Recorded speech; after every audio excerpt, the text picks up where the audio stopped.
বিসমিল্লাহির রহমানির রহিম এর অর্থ হলো পরম করুণাময় দয়ালু আল্লাহর নামে আরম্ভ করে দিছি। যে আল্লাহর একটা সিফাতের নাম হলো রহমান। সিফাতের নাম কি? রহমান। বলেন সিফাতের নাম কি?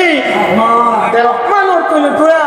তো আল্লাহ সবার প্রতি দয়া করেন, মানুষ মুসলমান হোক, হিন্দু হোক, বৌদ্ধ হোক, খ্রিস্টান হোক, যত ধরনের প্রাণী সবার প্রতি আল্লাহ কি? রহমান। সবার প্রতি আল্লাহ কি? দুনিয়াতে রহমান বিদায়ী আল্লাহর শত্রু ইহুদি, আল্লাহর শত্রু খ্রিস্টান, আল্লাহর শত্রু নাসরা, আল্লাহর শত্রু বৌদ্ধ, তাদেরকে আল্লাহ খাওয়াইতেছে, ঠিক কিনা?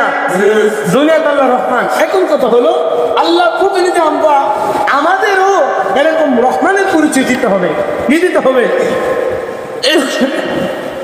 আমাদেরকেও এই রহমতের পরিচয় দিতে হবে। আল্লাহ তেমন ভাবে ধর্ম কর্ম নির্বিশেষে সবার প্রতি দয়া করেন। তো আমরা মুমিন হিসাবে আমরা তো মানুষ শ্রেষ্ঠ আশরাফুল মাখলুকাত, আবার এদের মাঝে নির্বাচিত করে মুমিন বান্দার ঘরে জন্ম দিয়া আমাদেরকে এমন একটি ধর্ম দিলেন যে ধর্মের নাম হলো ইসলাম। যে ধর্মের নাম কি ভাই? ইসলাম। তো আমাদের ফিতরতগত দাবি হলো ইসলাম, আর ইসলাম অর্থ হলো শান্তি। ইসলাম অর্থ কি? যে আমরা আল্লাহর প্রতিনিধি, সবার প্রতি রহমান থাকতে হবে। দুনিয়াতে আমি শান্তিতে থাকার জন্য চেষ্টা করতে হবে, সবাই কিভাবে শান্তিতে থাকবে সেটার জন্য চেষ্টা করতে হবে, ঠিক কিনা? আমার নাম, আমি বান্দা, আল্লাহর নাম রহমান, আর আল্লাহর প্রতিনিধি হিসাবে আমাদেরকে সৃষ্টি করলেন। এখন আমাদের কাজ দুনিয়াতে আইসা আল্লাহর মানসা, আল্লাহর হুকুম, আল্লাহর দিন, নবীর আদর্শ, নবী যেরকম ভাবে মহান রবের হুকুম প্রতিষ্ঠা করার জন্য সারাটা জীবন ৬৩ বছর জিন্দেগি চেষ্টা করেছে মুজাহিদ। আমাদের একই কাজ, আমরাও আল্লাহর হুকুম, নবীর আদর্শ জমিনে বাস্তবায়ন করার জন্য চেষ্টা করতে হবে, ঠিক কিনা? এখন কথা হলো চেষ্টা কিভাবে করবো?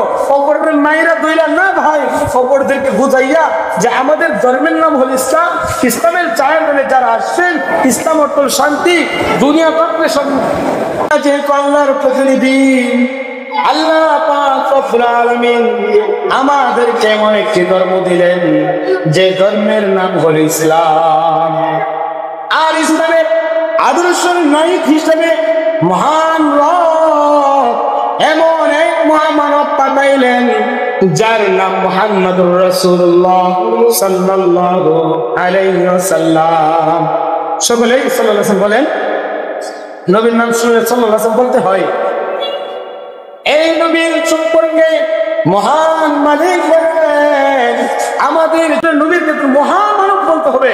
নবীর উপরে আর কেউ হইতে পারে? আল্লাহর পরিচয় স্থান, সেটা আমার আপনার কলিজার টুকরা সরকারে দো আলম মুহাম্মদুর রাসূলুল্লাহ সাল্লাল্লাহু আল্লাহ নবী রাসূল বলে সবচেয়ে কৃপণ কোন ব্যক্তি জানো? যে আমার নাম শোনার পরও সাল্লাল্লাহু আলাইহি ওয়াসাল্লাম বলে নাই।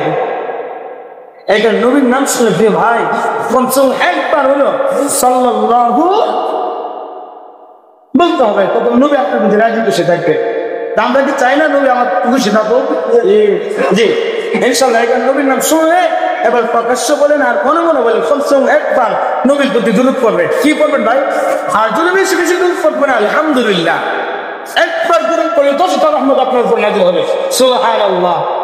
সাল্লাল্লাহু আলাইহি ওয়াসাল্লাম আমরা নবীর নাম শুনলে আল্লাহ পাক রব্বুল আলামিন আমার আপনার কলিজার টুকরা নবী সম্পর্কে বলেন, আমার হাবিব আপনাকে দুনিয়াতে আমি প্রেরণ করলাম শুধু মানুষের জন্য রহমত নয়, শুধু হাইওয়ানাতের জন্য রহমত নয়, ওমা আরসালনাকা ইল্লা রাহমাতাল লিল আলামিন।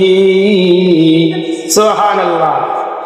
আল্লাহ পাক রব্বুল আলামিন বলেন, আমার হাবিব আপনাকে আমি দুনিয়াতে প্রেরণ করলাম, আমি রব হলো সমস্ত জগতের মালিক, আর আপনি আমার বান্দা, সমস্ত জগতের রহমত স্বরূপ আমি আল্লাহ আপনাকে প্রেরণ করলাম। সুবহানাল্লাহ।